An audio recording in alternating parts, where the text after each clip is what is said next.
கர்த்தருடைய பரிசுத்த நாமத்துக்கே மகிமை உண்டாதாக. இன்றைக்கி கூட யாத்திராகமம் 4ஆம் அதிகாரத்தை பார்க்க போகிறோம். இந்த அதிகாரத்தில் கூட மோசேவுக்கும் ஏசப்பாவுக்கும் நடக்கிற உரையாடலை வந்து பார்க்க போகிறோம். மோசே சொல்கிறாரு, அவங்களாம் என்னை நம்ப மாட்டாங்க, என் பேச்சையும் கேட்க மாட்டாங்க, ஏசப்பா உனக்கு தரிசனம் ஆகலை அப்படின்னு சொல்லுவாங்கன்னு சொல்கிறாங்க. உடனே வந்து ஏசப்பா சொல்கிறாங்க, உன் கையில் என்ன இருக்குது, கோல் இல்லையா, அதை வந்து நீ தரையில் போடு அப்படின்னு சொன்னோன்னே அதை வந்து ஒரு பாம்பாக மாறுது. உடனே அதுக்கு உன்னோட அவர் பயந்த உடனே அவங்க ஏசப்பா சொல்கிறாங்க, உன்னோட கையை நீட்டி அதோட வாழை பிடின்னு சொன்னோன்னா திரும்பவும் கோலாக மாறுது. அடுத்ததாக வந்து என்ன சொல்கிறாங்கன்னா, ஆபிரகாம் தேவன், ஈசாக்கின் தேவன், யாக்கோபின் தேவனமாக இருக்கிறவங்க தேவன் வந்து தரிசனமான அப்படிங்கிறதுக்கு நம்புறதுக்கு இதான் அடையாளம்னு சொல்கிறாங்க.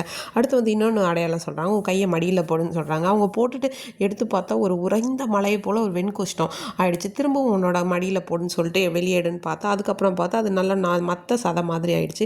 இப்போவும் வந்து உனக்கு செவி கொடாமல் போனாங்கனாலும் இந்த அடையாளத்தை பார்க்கும்போது நம்புவாங்க. இது ரெண்டுத்தையுமே நம்பலைன்னா நீ என்ன பண்ணா, நதியோட தண்ணீரை எடுத்து நிலத்தில் ஊற்றினா அந்த நதியில் வந்து வெட்டாந்தரையில் அது ரத்தமாக மாறும்னு சொல்லிட்டு எல்லாத்தையும் சரின்னு கேட்டு இப்போ மோசே சொல்கிறாரு, ஏசப்பா இதுக்கு முன்னாடியும் சரி இப்போவும் சரி நான் பேசுகிறதுக்கு வாக்கு வல்லவன் அல்ல, எனக்கு பேச்சு வராது, நான் திக்குவாயும் மந்தனாவும் உள்ளவன் சொல்லிட்டு உடனே ஏசப்பா வந்து சொல்கிறாங்க, மனுஷனுக்கு வாயை உண்டாக்குனது யார்? ஊமையன், செவிடன், பார்வை உள்ளவன், குருடன், இப்படி எல்லாரையும் உண்டாக்கினது நான் இல்லை.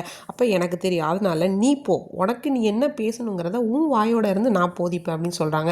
உடனே மறுபடியும் என்ன சொல்கிறாரு மோசே, இல்லை நீங்கள் வேற யாராவது உங்களுக்கு அனுப்ப சித்தமாக இருந்தால் அவங்கள அனுப்பும் அப்படின்னு சொல்கிறாங்க. உடனே ஏசப்பாவுக்கு ரொம்ப கோபம் வந்துருச்சு. அவங்க சொல்கிறாங்க, உன் லேவியன் நான் யாரும் உன்னோட சகோதரன் தானே, அவன் நன்றாய் பேசுகிறவன், அவன் உன்னை சந்திக்க புறப்பட்டு வரான், அப்போ நீ வந்து அவங்ககிட்ட பேசி அவனோட வாயில் இந்த வார்த்தையெல்லாம் போடு, நான் உன் வாயிலையும் அவன் வாயிலையும் இருந்து நீங்கள் என்ன செய்யணுங்கிறத நான் உங்களுக்கு உணர்த்துவேன் அப்படின்னு சொல்லிட்டு உடனே வந்து உனக்கு பதிலாக அந்த ஜனங்கக்கிட்ட இவன் பேசுவான், ஆரோன் பேசுவான்னு சொல்லிட்டு இந்த கோலம் அவன் கையில் பிடிச்சிட்டு போய் இதனால தான் நீ அற்புதங்கள் அடையாளங்களாக செய்ய போகிறேன்னு அடுத்து மோசே வந்து அவங்க மாமனார்கிட்ட வந்து அனுமதி வாங்கிட்டு அவங்க என்ன பண்ணுறாங்கன்னா போகிறாங்க.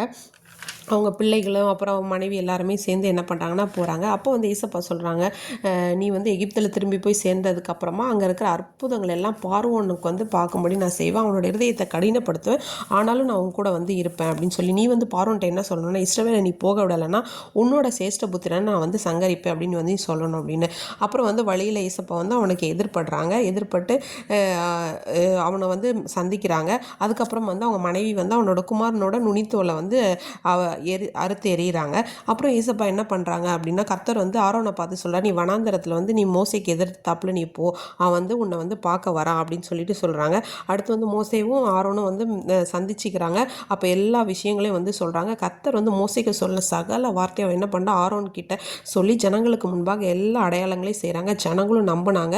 கர்த்தர் வந்து இஸ்ரவேல புத்திர சந்தித்தார் அப்படின்னு சொல்லிட்டு இதெல்லாம் நம்மளை கேட்டார், நம்மளை ஏசப்பா நினைத்தெடுத்துக்கான்னு சொல்லி அவங்கள தலை குனிந்து தொழுது கொண்டாங்க. இன்றைக்கி கூட நம்ம வாழ்க்கையில் பல சாக்குப்போக்கள் சொல்லலாம், ஆனால் ஏசப்பா நம்ம கூட இருந்து வழி நடத்த வல்லவராக இருக்கிறார்.